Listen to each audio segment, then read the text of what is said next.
네 월급으로 이 소파 하나라도 사겠니? 사장 부인인 내가 이 매장 다 내 거나 마찬가지야.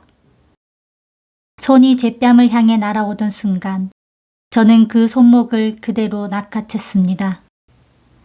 이야기 속으로 들어가기 전 구독과 좋아요는 큰 힘이 됩니다. 안녕하세요. 저는 올해 29 강지우라고 합니다. 지금부터 제가 겪은 일을 담담히 말씀드려 보려고 합니다. 저희 집안은 가구 브랜드 리브웰을 운영하고 있습니다. 아버지는 이 회사를 맨손으로 일으키신 분이고 저는 외동딸로서 회사 지분 상당 부분을 물려받을 예정이었어요. 하지만 아버지는 늘 저에게 이렇게 말씀하셨습니다. 위에서 내려다보는 세상은 가짜다. 밑바닥에서 직접 부딪혀봐야 진짜 경영을 배우는 거다. 그 말씀을 따라 저는 신분을 숨긴 채 강남 플래그십 매장에서 평범한 판매 직원으로 근무하고 있었습니다. 벌써 8달째였어요. 단정한 유니폼을 입고 명찰을 달고 서 있으면 누구도 저를 이 회사의 진짜 주인이라고 생각하지 못했습니다. 그리고 그날 제 인생에서 가장 잊을 수 없는 손님을 만나게 되었습니다. 오전 11시쯤이었어요. 평온하던 매장에 날카로운 목소리가 울려 퍼졌습니다. 화려한 밍크 코트를 두른 여자가 친구 2명을 데리고 성큼성큼 걸어 들어왔습니다. 그녀가 바로 오영란이었어요. 저희 계열사 사장님의 아내였습니다. 오영란은 매장을 자기 집처럼 활보하며 친구들에게 큰 소리로 자랑했습니다. 우리 남편이 이 회사 사장인데 여기 있는 거 다 내 맘대로 골라도 돼. 그러더니 가장 값비싼 이탈리아 수입 소파 5천만 원이 넘는 한정판 제품 위로 구두를 신은 채 그대로 올라앉았습니다. 친구들이 환호하며 사진을 찍기 시작했고 구두굽이 벨벳 원단에 자국을 남기는 게 눈에 보였습니다. 저는 최대한 부드럽게 다가가 안내했습니다. 고객님 죄송하지만 전시 상품 위에는 신발을 벗고 앉아주셔야 합니다. 원단 손상 우려가 있어서요. 순간 오영란의 표정이 굳었습니다. 친구들 앞에서 제지당한 게 자존심 상했던 거죠. 그녀의 눈이 가늘어지더니 저를 향해 쏘아붙였습니다. 너 지금 나한테 훈계하는 거야? 내가 누군 줄 알고 감히 어디서 평사원 나부랭이가. 저는 흔들리지 않고 다시 설명했습니다. 이건 훈계가 아니라 매장 규정입니다. 모든 고객님께 동일하게 안내드리는 사항이에요.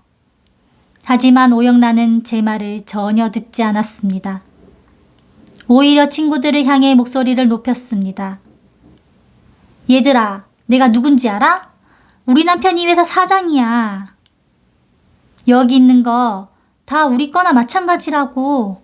친구들이 언니 대단하다며 맞장구를 쳤고 오영란은 더 기세등등해져 소파에서 내려오기는커녕 다리를 꼬고 앉았습니다. 그리고 제 명찰을 손가락으로 탁탁 쳐내며 비아냥거렸어요. 네 한 달 월급으로 이 소파 하나라도 살 수 있겠니? 내가 사장 부인인데 내 회사 물건 내 맘대로 쓰는 게 뭐가 문제야? 저는 담담히 대답했습니다. 사장님 사모님이시라면 오히려 더 규정을 지켜주셔야 하는 거 아닌가요? 이 한마디에 오영란의 얼굴이 불그락푸르락 달아올랐습니다. 그녀는 벌떡 일어나 제 앞으로 성큼 다가왔습니다. 자존심이 완전히 구겨진 그녀는 이성을 잃은 듯 보였어요. 너 정말 죽고 싶은 거지? 내가 오늘 당장 너 해고시킬 거야. 그러더니 손을 번쩍 치켜들었습니다. 금방이라도 제 뺨을 후려칠 기세였죠. 시간이 느리게 흐르는 것 같았습니다. 주변 직원들의 숨죽인 비명소리가 들렸어요. 하지만 저는 본능적으로 움직였습니다. 그 손목을 공중에서 그대로 낚아챘습니다. 너 지금 뭐 하는 거야? 당장 놓지 못해? 그녀가 소리쳤지만 저는 손목을 놓지 않았습니다. 그리고 낮지만 또렷한 목소리로 말했습니다. 사장 부인이시면요. 그래서 어쩌라고요.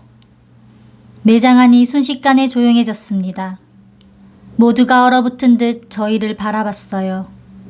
오영란의 눈이 믿을 수 없다는 듯 커졌습니다. 그녀는 결국 손목을 뿌리치고 씩씩거리며 핸드폰을 꺼내 어디론가 전화를 걸었습니다. 여보, 지금 당장 본사 이사팀에 연락해서 이 매장 직원 해고 처리해. 당장 해.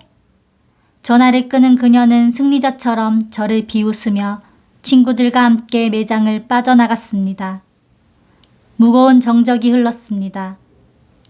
동료 직원들의 걱정스러운 얼굴로 다가와 지금이라도 쫓아가서 사과하라고 했지만 저는 조용히 고개를 저었습니다. 아무도 몰랐죠. 제가 이 회사의 진짜 주인이라는 사실을요. 그리고 그날 퇴근 무렵 제 핸드폰에 메시지가 도착했습니다. 남자친구 민준 씨였어요. 지우야, 오늘 저녁 시간 있어? 어머니가 서울에 올라오셨어. 인사드리자. 저는 아무 의심 없이 흔쾌히 답장을 보냈습니다. 그때까지만 해도 그 초대가 제 인생에서 가장 잔인한 우연으로 이어질 줄은 전혀 알지 못했습니다. 민준 씨와 저는 사귄 지 1년이 조금 넘었습니다. 그는 평범한 회사원이라고만 알고 있었어요. 다정하고 배려심 많은 사람이었고 제가 힘든 하루를 보낸 날에는 늘 먼저 안부를 물어주는 사람이었습니다. 저는 그에게 제 신분을 밝히지 않았습니다. 회사에서 현장 실습을 하고 있다는 것 정도만 알렸을 뿐 제가 이 그룹의 실질적인 주인이라는 사실은 철저히 숨겼어요. 그와의 관계만큼은 재산이나 지위와 상관없이 온전히 저라는 사람 자체로 시작하고 싶었기 때문입니다. 퇴근 후 약속 장소인 이태원의 작은 이탈리안 레스토랑으로 향하는 길. 저는 오늘 매장에서 있었던 일을 애써 잊으려 했습니다. 오영란이라는 여자의 오만함이 계속 떠올랐지만 민준 씨를 만난다는 생각에 마음이 한결 가벼워졌거든요. 그는 제가 힘들 때마다 늘 곁에서 힘이 되어준 사람이었으니까요. 레스토랑에 도착하니 민준 씨가 먼저 와서 기다리고 있었습니다. 저를 보고 손을 흔들며 웃어 보였지만 자세히 보니 평소와 달리 표정이 좋지 않았어요. 눈가에는 피곤한 기색이 역력했고 뭔가 긴장한 듯한 모습이었습니다. 저에게 애써 웃어 보이려는 게 느껴졌어요. 무슨 일 있어요? 표정이 안 좋아 보이는데. 제가 자리에 앉으며 걱정스럽게 물었습니다. 민준 씨는 잠시 머뭇거리다가 물잔을 만지작거렸습니다. 한참을 망설이더니 마침내 입을 열었어요. 지우야, 사실은 오늘 우리 어머니가 서울에 올라오셨어. 그래서 인사 좀 드리면 좋겠어. 순간 제 심장이 철렁 내려앉았습니다. 갑자기요? 아무런 준비도 없이 어머니를요? 오늘요? 저는 당황해서 물었습니다. 민준 씨가 미안한 표정으로 고개를 끄덕였습니다. 응, 갑자기 올라오셔서. 사실 며칠 전부터 너랑 인사시켜 달라고 하셨는데 내가 계속 미루고 있었거든. 그의 목소리가 점점 작아졌습니다. 왜요? 무슨 문제라도 있어요? 제가 조심스럽게 물었습니다. 민준 씨는 깊은 한숨을 쉬며 말했습니다. 지우야, 미안해. 사실 우리 어머니가 좀 까다로우셔. 아버지 사업이 잘 되면서 성격이 많이 변하셨거든. 예전엔 정말 따뜻하신 분이셨는데 요즘엔 돈 이야기만 하시고 사람을 위아래로 나누시는 경향이 있어. 제 가슴이 답답해졌습니다. 민준 씨의 얼굴에는 깊은 걱정이 서려 있었어요. 그는 계속해서 말했습니다. 어머니가 변하신 게 정말 슬퍼. 예전에 그 다정하셨던 모습은 어디 가고 이제 집안이나 학벌, 재산 그런 것만 따지셔. 솔직히 말하면 나도 어머니가 좀 무서워. 민준 씨의 고백에 제 마음이 아팠습니다. 그는 계속 말을 이었어요. 그래도 괜찮지? 나 정말 네가 좋아서 어머니한테 꼭 소개해드리고 싶어. 어머니만 설득하면 우리 결혼도 할 수 있을 것 같아. 지우야, 나는 너랑 평생 함께 살고 싶어. 그의 눈빛은 간절했습니다.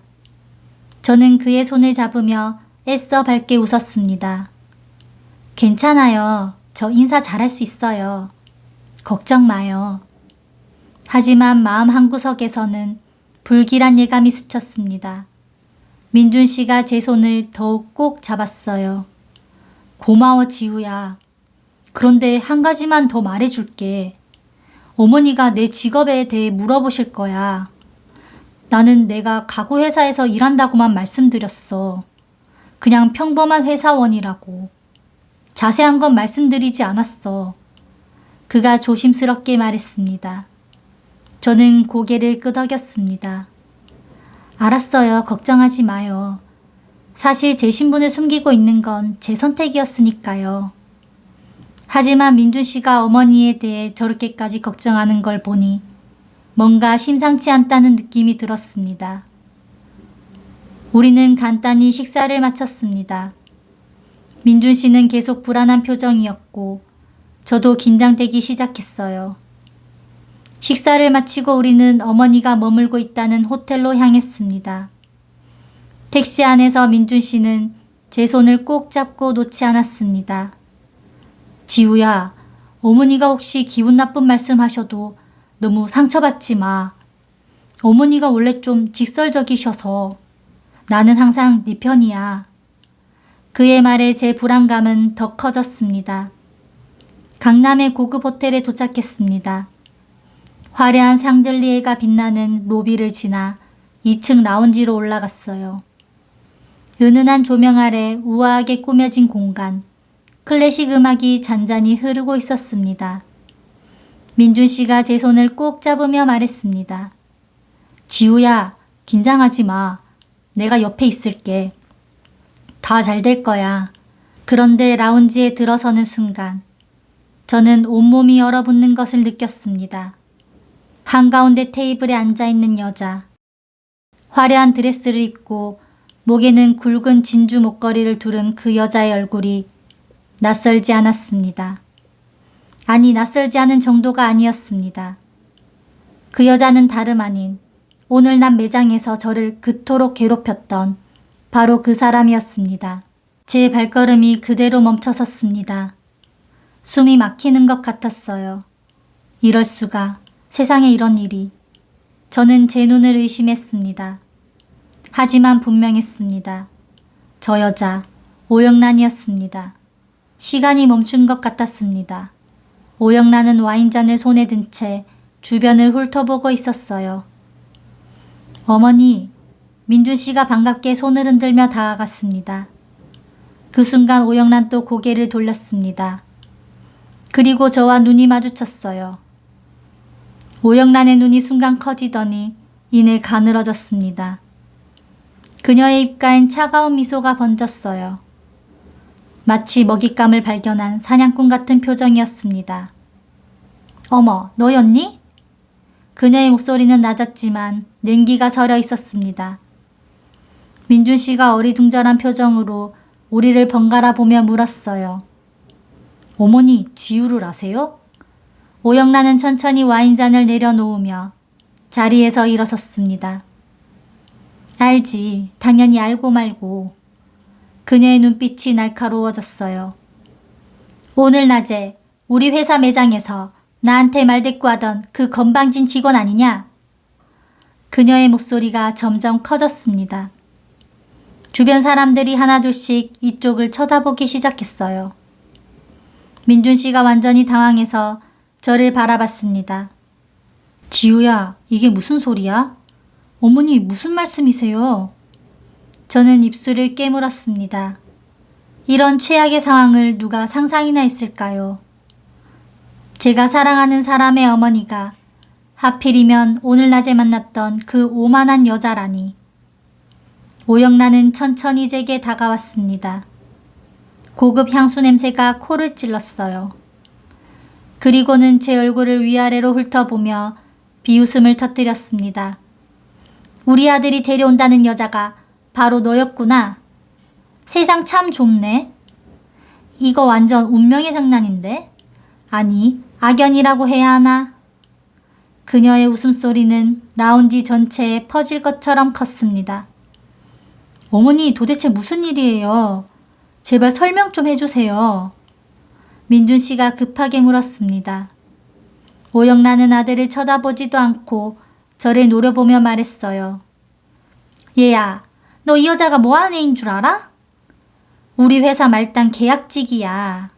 그것도 오늘 나한테 대들어서 해고될 처지고 내일이면 백수가 될 거야. 제 주먹이 저절로 꽉 쥐어졌습니다. 손톱이 손바닥에 파고드는 게 느껴졌어요. 오영란은 계속해서 독을 뱉었습니다. 근본도 없는 게 우리 귀한 아들을 꼬셨구나. 돈 없고 집안 없고 학벌도 별 것 없는 게 어디서 감히 우리 집안 며느리 자리를 넘봐? 너 같은 건 우리 집 대문도 못 넘어.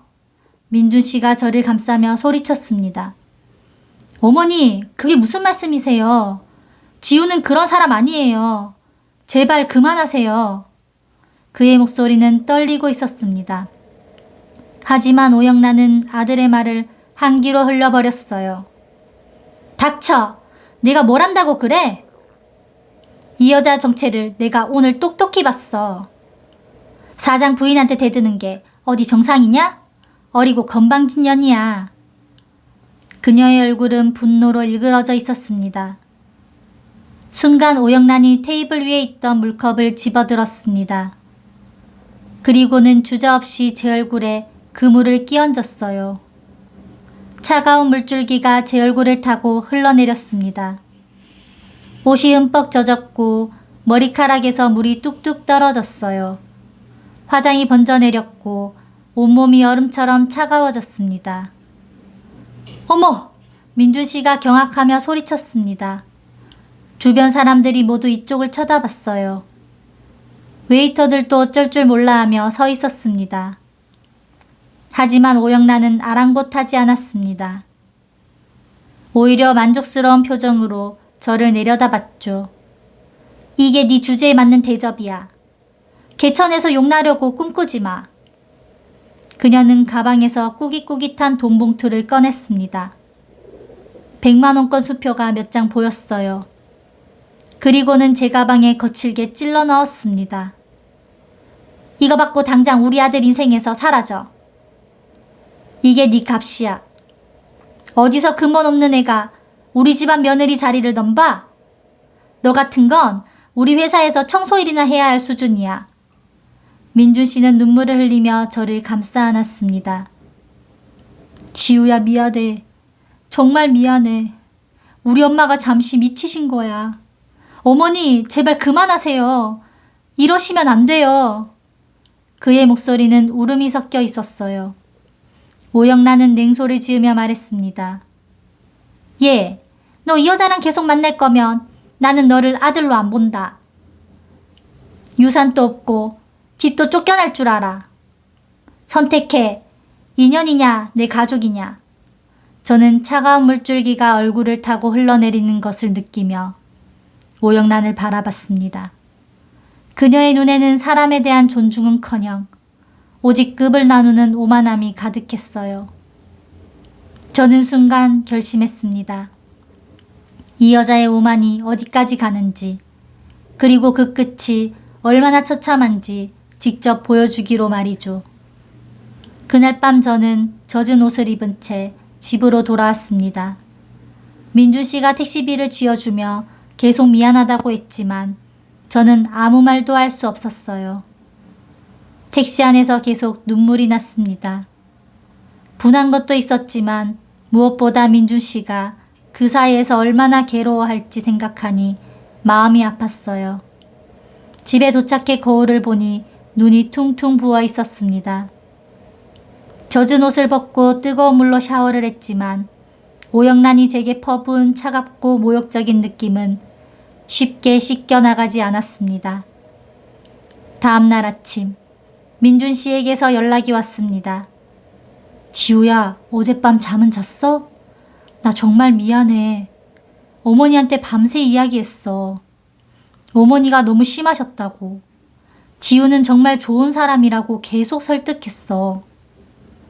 그의 목소리는 지쳐 있었지만 간절했어요. 저는 한숨을 쉬며 대답했습니다.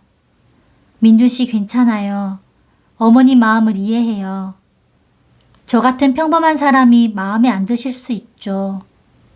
사실 괜찮지 않았지만 그를 더 힘들게 하고 싶지 않았어요.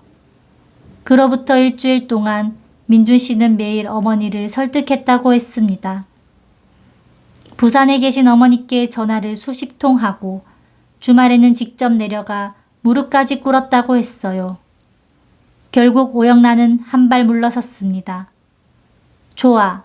그럼 제대로 된 상견례를 한번 해보자. 그쪽 부모 데려와봐. 집안이 어떤지 제대로 확인해 볼 테니까.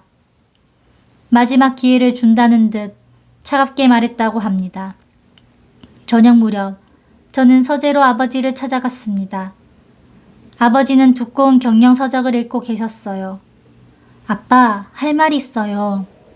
제 목소리가 떨리자 아버지는 즉시 안경을 벗으시며 걱정스러운 표정으로 물으셨습니다. 지우야, 무슨 일이냐? 얼굴이 많이 안 좋은데.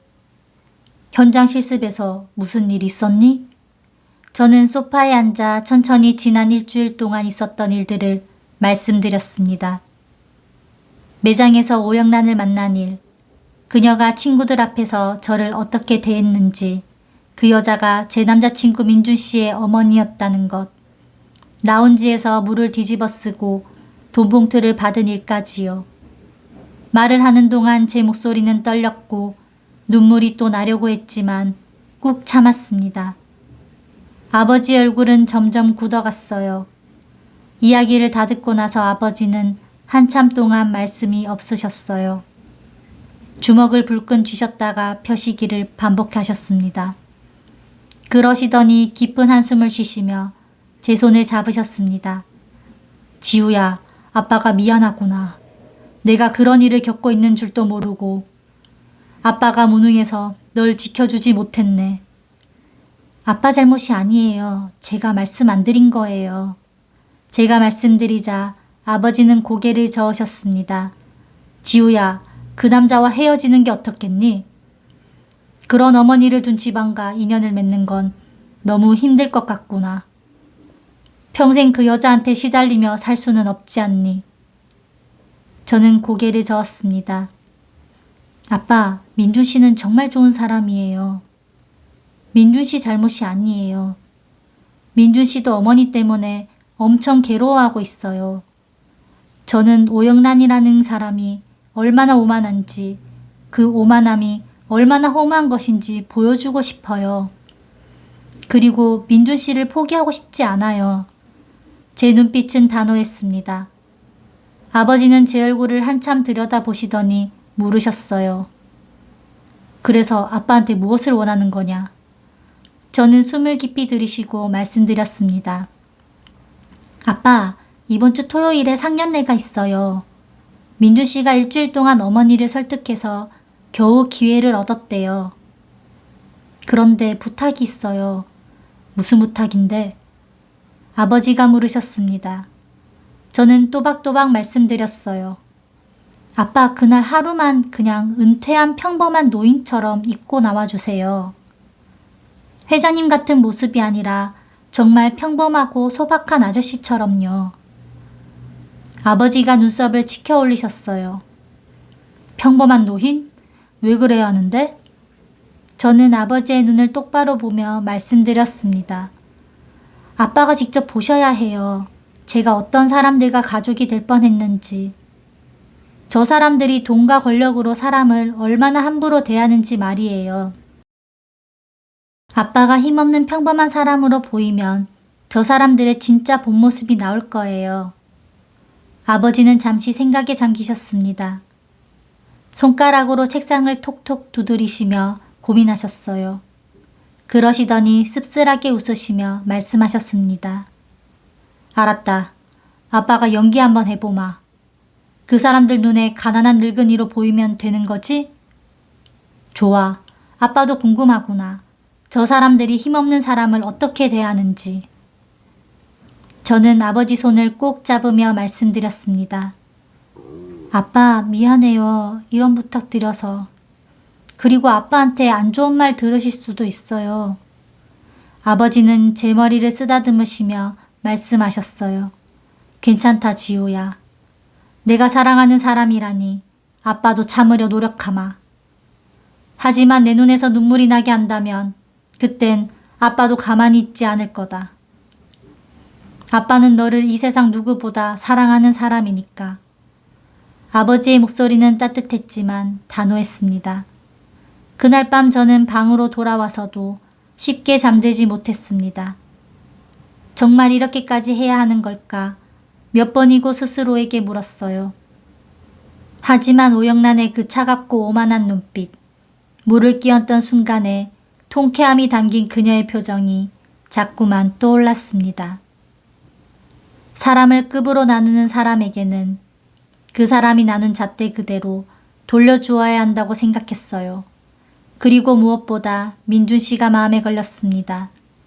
그는 정말 좋은 사람이었어요. 어머니의 그런 모습에 누구보다 괴로워하고 매번 저에게 미안하다는 말을 반복하던 사람이었죠. 저는 그가 어머니의 잘못된 가치관 때문에 평생 눈치 보며 살아가는 걸 원하지 않았습니다. 이번 기회에 확실히 짚고 넘어가야 한다고 생각했어요. 오영란이 정말 사람의 가치를 돈과 지위로만 판단하는 사람이라면 그 대가를 반드시 치르게 해야 한다고요. 상견례 당일 토요일 아침, 저는 일찍 일어나 아버지 방으로 갔습니다.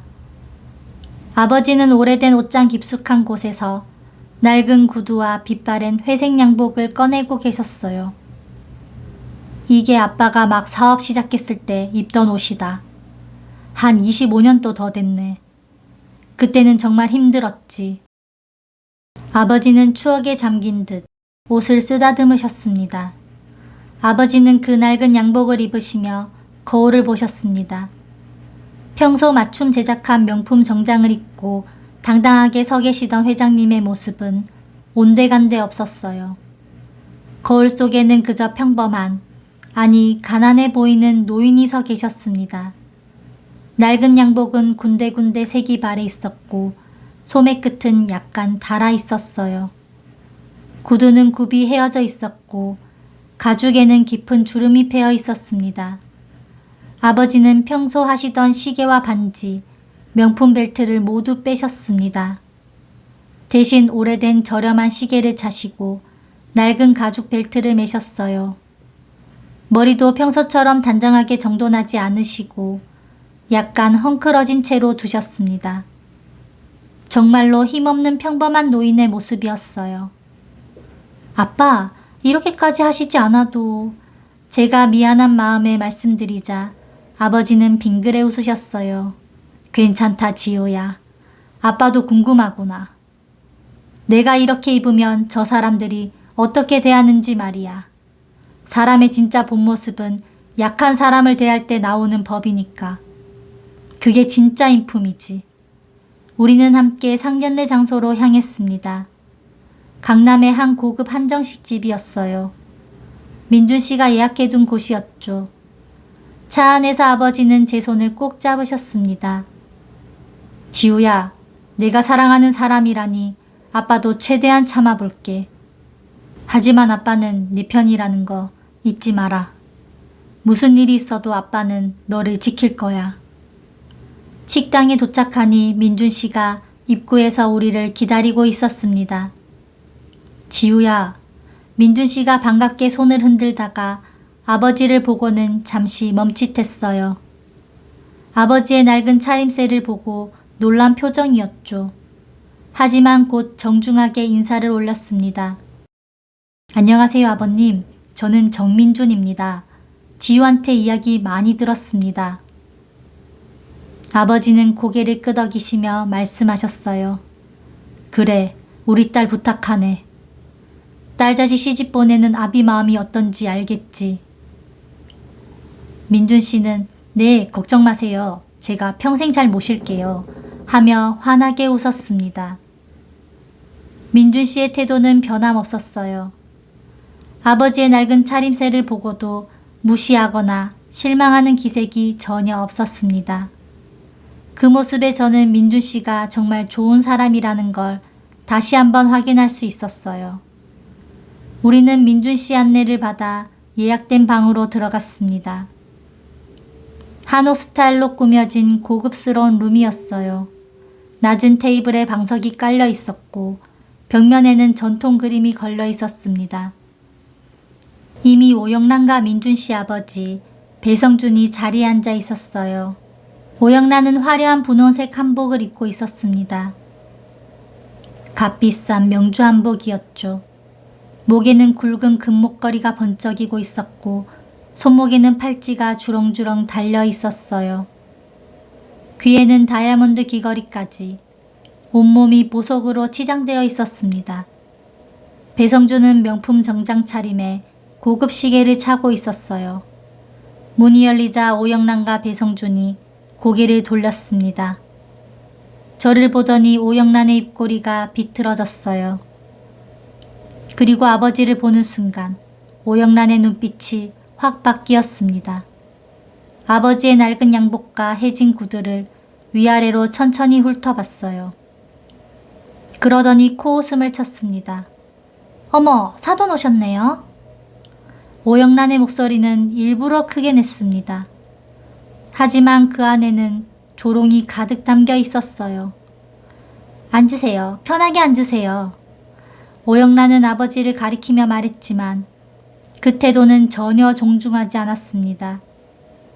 아버지와 저는 오영란 부부 맞은편에 자리를 잡았습니다. 민준 씨는 저희 옆에 앉았어요. 오영란은 계속해서 아버지를 훑어봤습니다. 여기 오시는데 불편하진 않으셨어요? 이쪽 동네가 처음이시죠? 오영란의 말투에는 우월감이 묻어났어요. 아버지는 담담하게 대답하셨습니다. 아니요, 잘 왔습니다. 오영란은 그러셨어요? 하며 옆에 앉은 배성준을 쳐다봤어요. 배성준도 아버지를 보며 고개를 끄덕였습니다. 반갑습니다. 저는 배성준입니다. 리브웰 계열사에서 사장직을 맡고 있습니다. 배성준의 소개에 오영란이 거들었어요. 우리 남편이 사장이세요. 직원이 600명이나 되는 큰 회사예요. 연매출도 수백억 원이고요. 오영란은 자랑스럽게 말했습니다. 그리고는 아버지를 보며 물었어요. 사돈 댁은 무슨 일 하세요? 아버지는 잠시 뜸을 들이시다가 조용히 말씀하셨습니다. 작은 사업을 했었습니다. 지금은 은퇴했고요. 오영란의 눈빛이 더욱 차가워졌어요. 아, 그러시구나. 그럼 지금은 집에 계시는 거네요? 오영란의 질문은 계속 이어졌습니다. 그렇습니다. 아버지는 짧게 대답하셨어요. 오영란은 만족스럽다는 듯 고개를 끄덕이며 배성준과 눈빛을 교환했습니다. 그 눈빛에는 역시 별것 없네 라는 메시지가 담겨 있었어요. 잠시 어색한 침묵이 흘렀습니다. 웨이터가 들어와 차를 내왔어요. 고급 찻잔에 따뜻한 전통차가 담겨 나왔습니다. 오영란은 차를 한 모금 마시더니 본론을 꺼냈습니다. 그럼 이제 본격적으로 이야기해볼까요?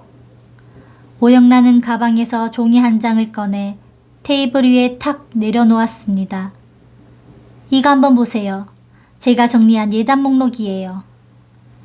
저와 아버지가 그 종이를 보자 오영란이 설명하기 시작했어요. 먼저 강남 아파트 한 채는 기본이에요. 요즘 시세로 최소 20억 원 정도 하는 곳이면 되고요. 오영란은 손가락으로 종이를 짚으며 말했습니다. 그 다음에 예단으로 금부치 한돈에 70만 원 기준으로 10돈은 줘야죠. 그리고 밍크코트. 이건 제 사이즈로 준비해 주시면 돼요. 아버지는 묵묵히 그 목록을 읽으셨습니다. 오영란은 계속해서 말을 이었어요. 외제차도 3대 정도 필요해요. 우리 아들 차, 저희 부부 차, 벤츠나 BMW 정도면 적당하고요. 아참, 혼수도 전부 최신 제품으로 맞춰주셔야 해요. 민준 씨가 끼어들었습니다. 어머니, 이건 너무 과한 거 아니에요? 결혼은 우리 둘이 하는 건데. 하지만 오영란은 아들의 말을 자르며 말했어요. 얘가, 넌 가만히 있어. 어른들끼리 이야기하는 거야. 오영란은 다시 아버지를 보며 말했습니다. 사돈, 우리 집안 품격이 어떤지 아시죠? 우리 남편이 사장이고 우리 아들이 그쪽 딸을 데려가 주는 건데 이 정도 성의는 보여야 하는 거 아니에요? 오영란의 말투는 점점 거만해졌습니다. 아버지는 천천히 그 종이를 내려놓으시며 말씀하셨습니다. 말씀이 좀 지나치십니다. 자식들 사랑해서 맺어주는 자리에 돈 이야기가 먼저라니요. 결혼은 두 사람이 행복하게 사는 게 중요한 거 아닙니까? 순간 오영란의 얼굴이 굳었습니다. 자신의 요구가 거절당할 거라고는 생각도 못한 표정이었어요. 뭐라고요? 지금 사돈이 나한테 지나치다고 했어요? 오영란의 목소리가 높아졌습니다. 오영란은 깔깔거리며 웃었습니다. 어머, 사돈. 돈이 없으시면 솔직하게 말씀하시지. 돈이 없으면 몸으로라도 때우셔야죠. 세탁소나 하시는 분들이라 그런가 말이 안 통하시네. 오영란의 말은 노골적인 무시였습니다. 그게 무슨 말씀이세요? 너무하십니다. 하지만 오영란은 아랑곳하지 않았어요. 얘가 현실을 봐야지. 우리 집안하고 저쪽 집안하고 급이 다르잖아. 그걸 메우려면 돈으로라도 보상을 해야 하는 거야. 배성준도 거들었습니다. 사돈, 우리가 무리한 요구를 하는 게 아닙니다. 요즘 결혼시장이 이래요. 특히 우리 아들 같은 조건이면 저 정도는 받는 게 당연하죠. 배성준의 말투도 오만했습니다. 저는 주먹을 꽉 쥐었습니다. 너무나 화가 났지만 꾹 참았어요. 아버지께서 어떻게 대응하시는지 지켜봐야 했으니까요. 오영란은 계속해서 말을 이었습니다. 사돈, 솔직히 말씀드릴게요. 그쪽 딸이 우리 아들한테 시집 오는 게 로또 맞은 거예요. 우리 아들 스펙 좀 보세요. 좋은 대학 나왔고 대기업 다니고 집안도 탄탄하고. 그런데 그쪽 딸은 뭐예요? 계약직이잖아요. 그것도 우리 회사에서 말 안 들어서 잘릴 처지고. 이런 애를 우리가 며느리로 받아주는 건데 감지덕지해야 하는 거 아니에요? 오영란의 말은 점점 더 독해졌습니다. 아버지는 참고 또 참으셨습니다. 하지만 저는 아버지의 주먹이 떨리는 걸 봤어요. 오영란은 멈추지 않았습니다. 사돈, 제 말이 기분 나쁘시면 죄송해요. 하지만 현실이 그래요. 저희가 그쪽 딸 받아주는 게 은혜인 거예요. 그러니까 예단이랑 혼수는 제대로 준비하셔야죠. 민준 씨가 일어섰습니다. 어머니, 제발 그만하세요. 저 이러시면 정말 화낼 거예요. 민준 씨의 목소리는 떨리고 있었어요. 오영란은 아들을 노려보며 말했습니다. 예, 앉아. 내가 뭘 한다고 어른들 대화에 끼어들어. 아버지는 천천히 찻잔을 들어 차를 한 모금 마셨습니다. 그리고는 조용히 찻잔을 내려놓으시며 말씀하셨어요. 사돈, 제 딸이 부족한 게 많다는 말씀은 일리가 있습니다. 하지만 한 가지는 분명히 해두고 싶네요. 오영란이 팔짱을 끼며 물었습니다. 뭔데요? 아버지는 오영란의 눈을 똑바로 보시며 말씀하셨습니다. 제 딸은 돈으로 살 수 있는 사람이 아닙니다. 그리고 사람의 가치를 돈으로만 매기시는 사돈과는 생각이 다르네요. 오영란의 얼굴이 붉어졌습니다. 뭐, 지금 나한테 훈계하는 거예요? 아버지는 담담하게 대답하셨어요. 훈계가 아니라 제 생각을 말씀드리는 겁니다. 결혼은 지참금끼리의 거래가 아니라 두 사람의 사랑이 시작되는 자리 아닙니까? 오영란은 비웃으며 말했습니다. 에휴, 드라마 대사도 아니고 사돈 세상 물정을 너무 모르시네요. 사랑으로 밥 먹고 살 수 있나요? 돈이 있어야 사랑도 하는 거예요. 오영란의 비웃음이 방 안에 울려 퍼졌습니다. 그녀는 완전히 기세가 오른 상태였어요. 사돈, 솔직히 우리 집안 보세요. 우리는 강남에 집도 있고 외제차도 3대나 있고 우리 남편은 사장이에요. 그런데 그쪽은요? 뭐가 있어요? 배성준 떠거들었습니다. 사돈, 우리가 조건을 내건 건 그쪽 딸을 무시해서가 아닙니다. 다만 현실적으로 우리 집안과 격차가 있으니 그걸 메워야 한다는 거죠. 배성준의 말은 겉으로는 정중했지만 속내는 오영란과 다를 바 없었어요. 아버지는 여전히 침착하셨습니다. 사돈, 집안의 격이라는 게 돈으로만 매겨지는 겁니까? 사람 됨됨이나 인품은 중요하지 않습니까? 아버지의 목소리는 낮았지만 힘이 있었습니다. 오영란이 코웃음을 쳤어요. 인품, 사돈 세상 참 안 보셨네요. 요즘 세상에 인품으로 밥 먹고 살 수 있나요? 돈이 있어야 인품도 빛나는 거예요. 오영란은 제 쪽을 흘끗 보며 말을 이었습니다. 그리고 말 나온 김에 한마디만 더 하죠. 오영란의 눈빛이 차갑게 변했어요. 사돈, 그쪽 딸 교육 제대로 안 시키셨네요. 버릇이 없어도 한참 없어요. 오영란은 손가락으로 저를 가리켰습니다. 저 애가 우리 회사 매장에서 나한테 어떻게 했는지 아세요? 사장 부인한테 눈을 부라리고 말대꾸하고 손목까지 잡았어요. 손목까지. 오영란의 목소리가 점점 커졌습니다. 이게 정상이에요? 직원이 사장 부인한테 이러는 게? 민준 씨가 끼어들었습니다. 어머니, 그건 오해가 있으셨을 거예요. 지우는 그럴 사람이 아니에요. 하지만 오영란은 아들의 말을 무시했습니다. 얘가, 넌 눈이 멀었어. 저 여자한테 완전히 홀려 있다고. 오영란은 테이블을 손바닥으로 탁 쳤습니다. 사돈, 내가 오늘 이 결혼 허락하는 조건은 딱 하나예요. 지금 이 자리에서 당신 딸 무릎 꿇고 나한테 사죄하게 하세요.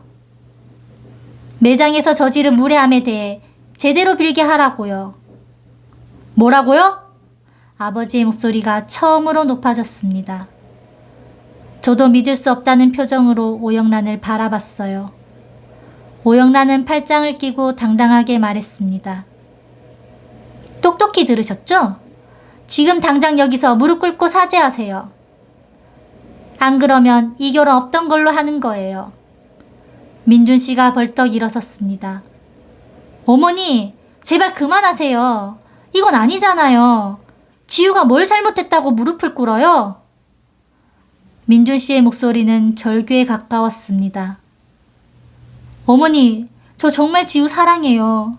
제발 이러지 마세요. 하지만 오영란은 아들의 간절함을 비웃기라도 하듯 차갑게 말했어요. 사랑? 얘가? 내가 그 사랑 때문에 가족을 버릴 거야? 내 부모를 버릴 거야?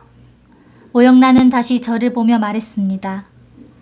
야, 강지우, 들었지? 지금 당장 무릎 꿇고 빌어. 안 그러면 우리 아들하고도 헤어지는 거야. 선택해. 오영란의 얼굴에는 승리자의 미소가 번지고 있었어요. 저는 입술을 깨물었습니다. 무릎을 꿇으라니 제가 무슨 잘못을 했다고. 저는 그저 매장 규정을 지키라고 정중하게 안내했을 뿐인데. 하지만 오영란의 눈에는 그게 큰 죄였던 거죠. 자신의 권위에 도전한 행위였으니까요. 아버지가 제 손을 꼭 잡으셨습니다. 그리고 오영란을 보시며 낮지만 단호하게 말씀하셨어요. 사돈, 제 딸은 무릎 꿇을 이유가 없습니다. 잘못한 게 없는데 왜 사죄를 합니까? 아버지의 목소리는 떨리고 있었지만 확고했습니다. 오영란의 얼굴이 일그러졌습니다. 뭐? 지금 거부하는 거예요? 오영란은 믿을 수 없다는 듯 아버지를 노려봤어요. 사돈, 정신 차리세요. 지금 누구 앞에서 그런 말을 하는 거예요? 아버지가 담담하게 대답하셨습니다. 오영란은 비웃으며 말했어요. 맞아요. 나는 사장 부인이에요. 우리 회사에서 나한테 찍힌 사람은 다 잘려요. 그런데 그 회사 직원이 나한테 무례하게 굴었으면 벌을 받아야 하는 거 아니에요? 오영란은 점점 더 흥분했습니다. 사돈, 마지막으로 묻겠어요. 딸 무릎 꿇게 할 거예요, 말 거예요? 아버지는 고개를 저으셨습니다. 안 됩니다. 제 딸은 잘못이 없어요. 순간 오영란이 테이블 위에 있던 물컵을 집어들었습니다. 그리고는 주저없이 아버지의 얼굴에 그물을 끼얹었어요. 차가운 물이 아버지의 얼굴을 적셨습니다. 안경에 물방울이 맺혔고 낡은 양복이 흠뻑 젖었어요. 아버지! 제가 비명을 질렀습니다. 민준 씨도 어머니 하고 소리쳤어요. 하지만 오영란은 멈추지 않았습니다. 이게 내 주제를 모르는 대가야. 어디서 사장 부인한테 감히 거부를 해? 오영란은 완전히 이성을 잃은 듯 소리를 질렀습니다. 사돈댁, 딸 자식 교육 이따위로 시킬 거면 지금 당장 꺼져요. 우리 집 문턱도 넘보지 마. 오영란의 목소리는 복도까지 울려 퍼졌어요. 식당 직원들이 문 밖에서 당황한 표정으로 서성이고 있었습니다. 저는 재빨리 냅킨을 집어 아버지 얼굴을 닦아드리려 했습니다. 하지만 아버지는 제 손을 잡으시며 고개를 저으셨어요. 그리고 천천히 젖은 안경을 벗으셨습니다. 안경을 벗은 아버지의 눈빛은 차갑게 빛나고 있었어요. 아버지는 오영란을 똑바로 바라보며 낮고 묵직한 목소리로 물으셨습니다. 사장 부인이면 회장 앞에서도 그렇게 당당할 수 있어? 아버지의 목소리는 얼음장처럼 차가웠습니다. 오영란은 콧방귀를 뀌었습니다. 회장? 허허, 사돈 드라마를 너무 많이 보셨네요. 회장이 뭐 대단한 줄 아세요? 우리 남편도 사장인데 회장이랑 뭐가 달라요? 오영란은 비웃으며 말했습니다. 당신 같은 사람이 회장 근처라도 가봤겠어요? 웃기지 마세요. 배성준도 거들었습니다. 사돈, 흥분하지 마세요. 우리가 좀 심했나 싶지만 그래도 이건 교육 차원이에요. 젊은 사람들은 혼도 나고 배워야 하는 거 아닙니까? 배성준의 말은 겉으로는 진정시키는 척했지만 실제로는 아버지를 더 무시하는 말이었습니다. 민준 씨는 울먹이며 말했습니다. 어머니, 아버지, 제발 그만하세요. 이러시면 안 돼요.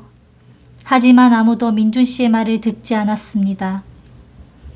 오영란은 여전히 우쭐한 표정이었고 배성준은 팔짱을 낀 채 아버지를 내려다보고 있었어요. 아버지는 젖은 얼굴을 닦지도 않으신 채 천천히 주머니에서 휴대폰을 꺼내셨습니다. 그리고 어디론가 전화를 거셨어요. 오영란이 비웃으며 말했습니다. 뭐 하시는 거예요? 경찰 부를 거예요? 호호, 해보세요. 내가 누군지 경찰도 다 알아요. 하지만 아버지는 오영란을 보지도 않으시고 통화 버튼을 누르셨습니다. 스피커폰으로 전환하셨어요. 신호음이 울렸습니다. 한 번, 두 번. 그리고 전화가 연결되었습니다. 회장님, 무슨 일이십니까? 전화 너머로 남자의 정중한 목소리가 들렸습니다. 방 안의 공기가 얼어붙었습니다. 전화 너머로 들려오는 남자 목소리가 방 안에 울려 퍼졌습니다. 네, 회장님, 지금 즉시 처리하겠습니다. 배성준 사장 해임 및 법인카드 정지, 자금 사용 내역 조사 후 검찰 이첩 건으로 진행하겠습니다. 그의 목소리는 정중하면서도 단호했어요. 오영란은 배를 잡고 웃기 시작했습니다. 어머, 사돈 어른 노망이 나도 제대로 나셨네. 누구더러 해임이야, 우리 남편을. 당신이 우리 회장님이라도 돼요? 오영란의 웃음소리는 히스테리에 가까웠습니다. 배성준도 어이없다는 듯 고개를 저었어요. 사돈, 장난이 좀 심하시네요. 무슨 연극을 하시는 겁니까? 배성준은 여유로운 표정으로 말했습니다. 제가 회사에서 15년을 일했는데 해임이라니요. 말도 안 되는 소리 하지 마세요. 배성준은 코웃음을 치며 물을 한 모금 마셨어요. 오영란 또 웃음을 멈추지 않았습니다. 호호, 우리 남편 보세요.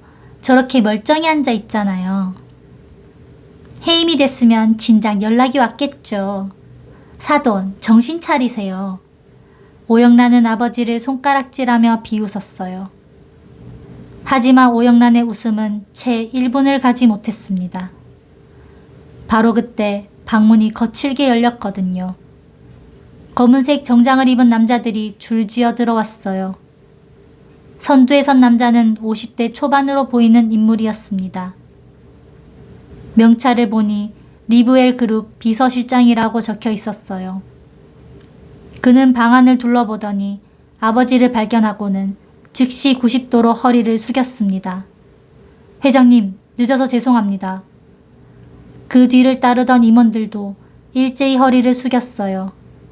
6명의 임원들이 한꺼번에 허리를 숙이는 모습은 그 자체로 압도적이었습니다. 방 안의 공기가 순식간에 얼어붙었어요. 오영란의 웃음이 멈췄습니다. 배성준은 손에서 물잔이 떨어져 바닥에 산산이 부서졌어요. 뭐야? 오영란이 어리둥절한 표정으로 중얼거렸습니다. 배성준은 창백한 얼굴로 비서실장을 쳐다봤어요. 김 실장님, 왜 여기? 배성준의 목소리는 떨리고 있었습니다.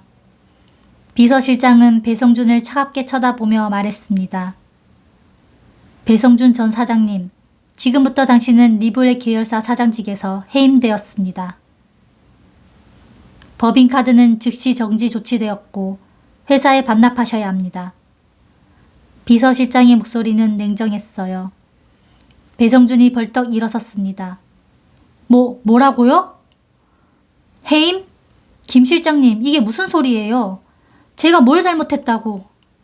배성준의 목소리는 떨렸습니다. 오영란 또 일어서며 소리쳤어요. 말도 안 돼. 우리 남편이 15년 동안 회사에 헌신했는데 무슨 해임이에요? 비서실장은 서류 뭉치를 테이블 위에 내려놓았습니다. 이게 증거자료입니다. 법인카드로 개인 명품 구입 내역, 고급 식당 사용 내역, 골프장 회원권 구입, 부인 성형 비용까지 회사 돈으로 지출하셨습니다. 총액 약 3억 원입니다. 서류상에는 상세한 내역이 빼곡히 적혀 있었어요. 오영란이 비명을 질렀습니다. 배성준은 서류를 움켜쥐며 말했어요. 이건 오해가 있습니다. 저는 사장으로서 필요한 지출을... 하지만 비서실장이 말을 끊었습니다. 필요한 지출이요? 부인 명품 가방 구입이 사장에게 필요한 지출입니까? 부인 성형 비용이 회사 업무와 관련이 있습니까? 비서실장의 질문에 배성준은 대답하지 못했습니다. 얼굴이 사색이 되어 있었어요. 비서실장 옆에 서 있던 여자 임원이 앞으로 나섰습니다. 명찰에는 리브웰 인사담당 상무라고 적혀 있었어요. 그녀가 차가운 목소리로 말했습니다. 그리고 배성준 전 사장, 허위계약서 작성권도 적발되었습니다. 가짜 하청업체를 만들어 체결하고 차액을 빼돌린 정황이 확인되었습니다. 그건... 배성준이 말을 더듬었습니다.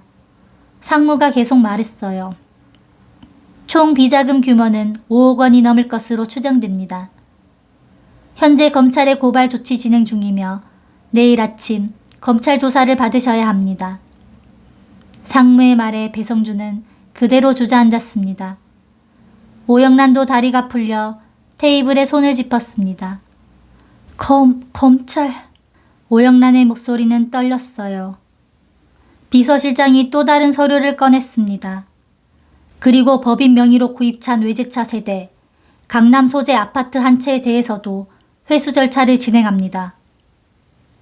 모두 회사 자산을 사적으로 유용한 것으로 확인됩니다. 오영란이 비명을 질렀어요. 우리 집이 차가 다 회수된다고. 오영란이 자랑하던 강남 아파트, 외제차 세대, 그 모든 게 사실은 회사 돈으로 산 것이었습니다. 오영란은 그제야 모든 게 무너지는 걸 느꼈어요. 비서실장은 아버지께 정중하게 고개를 숙이며 보고했습니다. 회장님, 지시하신 대로 모든 조치를 완료했습니다. 감사팀이 현재 회계장부를 전수조사 중이며 추가 비리가 발견되는 즉시 보고하겠습니다. 비서실장의 목소리는 공손했지만 단호했어요. 오영란과 배성준은 그 광경을 멍하니 바라봤습니다. 회장님, 눈앞에 낡은 옷을 입고 서 계신 노인이 회장님이라고. 오영란의 입이 똑 벌어졌어요. 이게 무슨... 오영란은 말을 잇지 못했습니다. 이사 담당 상무가 저를 보며 말했습니다. 이사장님, 강남 매장에서 보고받은 건도 확인했습니다. 이사장님께서 매장 규정을 준수하며 고객을 응대하신 건 모범적이었습니다. 오히려 칭찬받아야 할 일이었죠. 상무는 오영란을 쳐다보며 말했습니다. 오영란 씨, 당신은 계열사 사장 부인이라는 지위를 이용해 직원을 괴롭혔습니다. 매장에서 폭력을 행사하려 했고 호텔에서는 이사장님께 물을 끼얹고 돈봉투를 던졌죠. 이 모든 게 중대한 갑질 행위입니다. 상무의 목소리는 차가웠어요. 오영란은 그제야 모든 걸 깨달았습니다. 눈앞에 서 계신 노인이 바로 리브웰 그룹의 창업주 강태호 회장이었습니다. 그리고 오영란이 매장에서 괴롭혔던 평범한 직원이 회사 지분 58%를 가진 진짜 주인 강지우 이사장이었던 거예요. 오영란은 그대로 바닥에 무너져 내렸습니다. 이럴 수가. 오영란의 온몸이 후들후들 떨렸습니다. 오영란이 그토록 자랑하던 사장 부인이라는 타이틀, 강남 아파트, 외제차, 명품들, 그 모든 게 한순간에 사라졌어요. 배성준은 넋이 나간 표정으로 아버지를 올려다봤습니다. 회장님, 저는 정말 몰랐습니다. 배성준의 목소리는 떨렸어요. 하지만 아버지는 차갑게 말씀하셨습니다. 몰랐다고요? 당신이 회사 돈을 횡령한 것도 몰랐습니까? 3억 원이 넘는 돈을 개인적으로 쓰고도 몰랐다고요? 비서실장이 다시 말했습니다. 배성준 전 사장님, 지금부터 당신은 회사 출입이 금지됩니다. 법인카드와 사원증을 즉시 반납하십시오. 비서실장 뒤에 서 있던 직원 2명이 앞으로 나왔어요.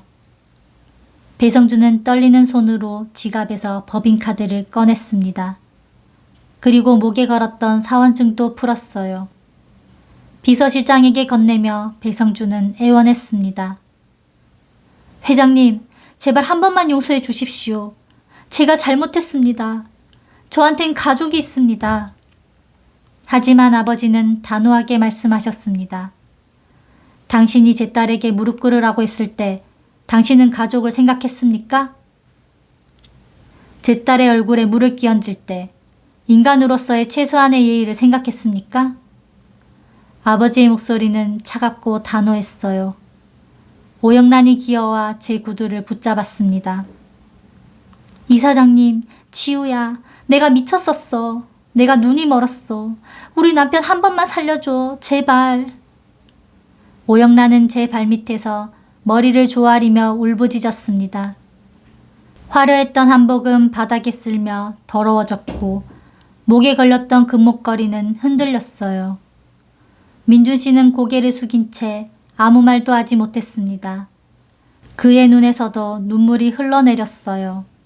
사랑하는 사람의 부모가 이렇게 무너지는 모습을 보는 건 그에게도 견디기 힘든 고통이었을 겁니다. 저는 차갑게 오영란의 손을 뿌리쳤습니다. 오영란이 제게 했던 모욕들이 하나하나 떠올랐어요. 매장에서의 폭언, 호텔에서 얼굴에 끼얹어진 물, 가방에 찔러 넣어진 돈봉투, 그리고 오늘 아버지께 끼얹어진 물까지. 저는 오영란을 내려다보며 말했습니다. 사모님, 사람을 급으로 나누더니 이제 본인 급이 어디인지 좀 아시겠어요? 제 목소리는 차가웠습니다. 오영란이 고개를 들어 저를 올려다봤어요. 눈은 눈물로 범벅이었고 얼굴은 화장이 번져 엉망이었습니다. 지우야, 아니 이사장님. 오영란은 떨리는 목소리로 말했어요. 제발 우리 남편만은 검찰에 고발하지 말아줘. 우리 남편 감옥 가면 우리 가족은 어떻게 살아? 오영란의 애원은 처절했지만 저는 마음이 움직이지 않았습니다. 저는 천천히 입을 열었어요. 사모님, 제 아버지는 평생 저한테 이렇게 가르치셨어요. 사람을 귀하게 여기라고, 돈이나 지위로 사람을 판단하지 말라고, 권력은 사람을 지키기 위해 있는 거지 사람을 짓밟기 위해 있는 게 아니라고요. 제 목소리는 단호했습니다. 그런데 사모님은 어떠셨나요? 사모님은 사람을 뭘로 봤어요? 저는 오영란을 똑바로 바라봤어요. 저를 근본 없는 애라고 하셨죠? 청소나 해야 할 수준이라고 하셨고요. 제 아버지한테는 세탁소나 하는 분이라고 무시하셨어요. 오영란은 고개를 숙인 채 대답하지 못했습니다. 저는 말을 이었어요. 사모님이 저를 무시할 때 사모님이 믿었던 건 사장 부인이라는 타이틀이었잖아요. 그런데 그게 뭐였어요? 회사 돈 횡령해서 산 가짜였잖아요. 제 말에 오영란은 더욱 고개를 숙였습니다. 저는 오영란에게서 한 걸음 물러섰습니다. 사모님, 저는 사모님 같은 분과는 가족이 될 수 없어요. 사람을 돈으로만 판단하고 약한 사람을 함부로 대하는 분과는 평생 함께 할 수 없습니다. 제 말은 최종 선고와도 같았어요. 오영란이 다시 바닥에 머리를 박으며 울었습니다. 제발, 제발. 하지만 저는 더 이상 오영란을 보지 않았습니다. 대신 민준 씨를 바라봤어요.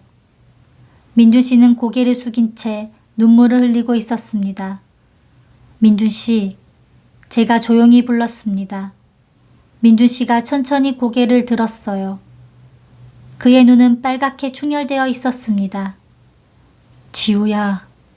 그의 목소리는 떨렸어요. 저는 슬프게 웃으며 말했습니다. 민준 씨 미안해요. 우리는 여기까지인 것 같아요. 민준 씨가 고개를 저었어요. 아니야, 지우야. 우리 다시 시작할 수 있어. 나는 우리 부모님하고 연 끊을게. 지우만 있으면 돼. 하지만 저는 고개를 저었습니다. 민준 씨는 정말 좋은 사람이에요. 저도 민준 씨를 정말 사랑했어요. 제 목소리가 떨렸습니다. 하지만 민준 씨 부모님이 저지른 일은 너무 커요.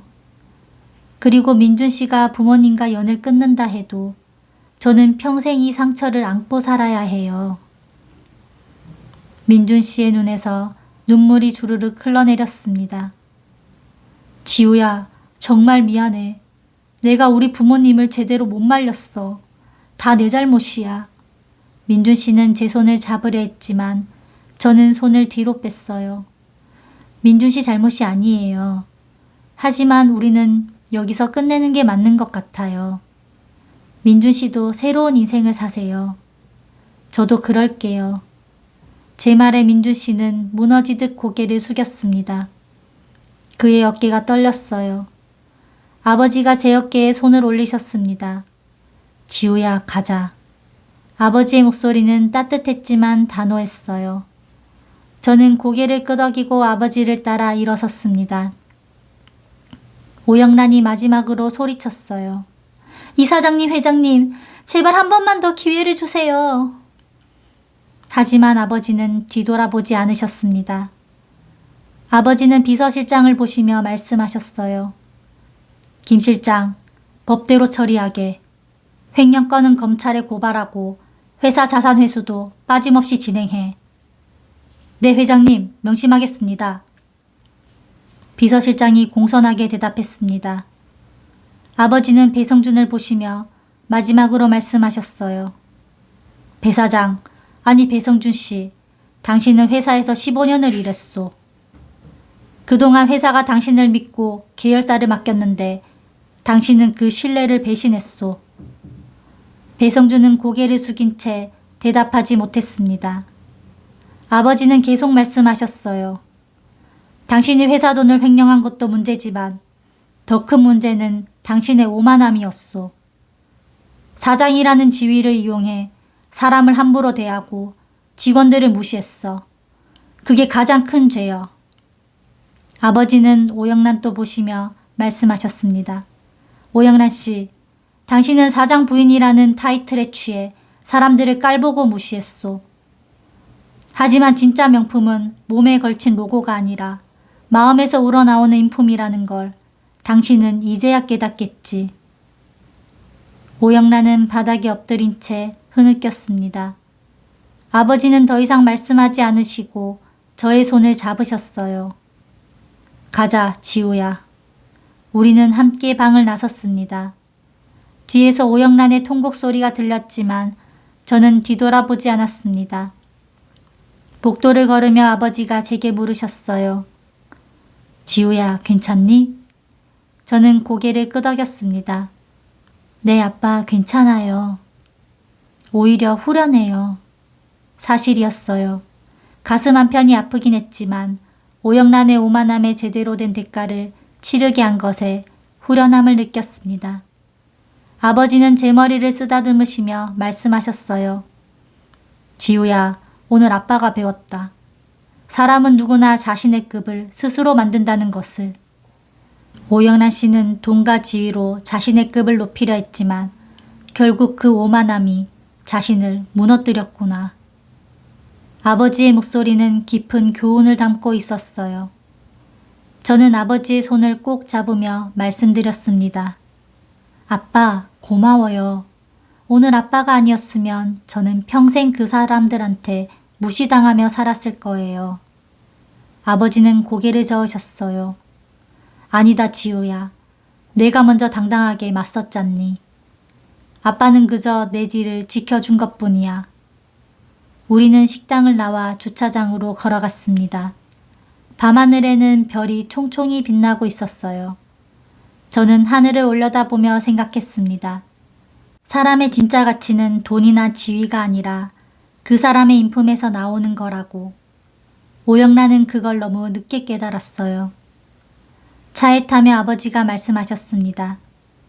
지우야, 내일부터 다시 현장 실습 나갈 거냐? 저는 고개를 끄덕였어요. 네, 아빠, 아직 배울 게 많아요. 오늘 같은 일을 겪으니까 더더욱 현장이 중요하다는 걸 느꼈어요. 아버지는 흐뭇하게 웃으시며 말씀하셨어요. 그래, 우리 딸. 아빠가 자랑스럽다. 차는 서울의 밤거리를 달렸습니다. 화려한 네온 사인이 창밖으로 스쳐 지나갔어요. 그 불빛들 속에서 저는 생각했습니다. 오영란은 평생 화려한 것만 쫓아왔습니다. 명품, 외제차, 강남 아파트. 하지만 그 모든 게 남의 돈으로 산 가짜였어요. 진짜 부는 정직하게 일해서 얻는 것이고 진짜 품격은 다른 사람을 존중하는 마음에서 나온다는 걸 오영란은 이제야 깨달았을 거예요. 하지만 너무 늦었습니다. 며칠 후 저는 민준 씨의 소식을 전해 들었습니다. 그는 부모님이 저지른 일에 대해 진심으로 사죄하며 회사를 정리하고 지방으로 내려가 작은 사업을 새로 시작했다고 합니다. 저는 그에게 마음속으로 진심 어린 응원을 보냈습니다. 그가 부모님과는 다른 방식으로 정직하고 성실하게 자신의 삶을 다시 세워가기를 바랐어요. 저는 지금도 강남 매장에서 평범한 직원으로 일하고 있습니다. 아버지의 가르침처럼 현장에서 사람들의 진짜 마음을 배우는 중이에요. 가끔은 오영란을 떠올릴 때가 있습니다. 그녀가 그토록 자랑스러워하던 모든 것이 사실은 아무것도 아니었다는 걸. 그리고 사람을 급으로 나누던 그 오만함이 결국 자신을 가장 낮은 자리로 떨어뜨렸다는 걸 생각하면 씁쓸함과 함께 한 가지 확신이 남습니다. 사람은 누구나 자신의 급을 스스로 만듭니다. 돈이 많다고, 지위가 높다고 저절로 품격이 생기는 게 아니에요. 다른 사람을 어떻게 대하는지, 약한 사람 앞에서 어떤 모습을 보이는지가 그 사람의 진짜 급을 결정합니다. 당신의 오늘, 어떤 급의 사람으로 사셨습니까? 오늘 이야기가 마음에 와닿으셨다면 구독과 좋아요, 댓글로 여러분의 이야기도 들려주세요. 다음 이야기에서 또 다른 인생의 한 장면으로 찾아뵙겠습니다. 감사합니다.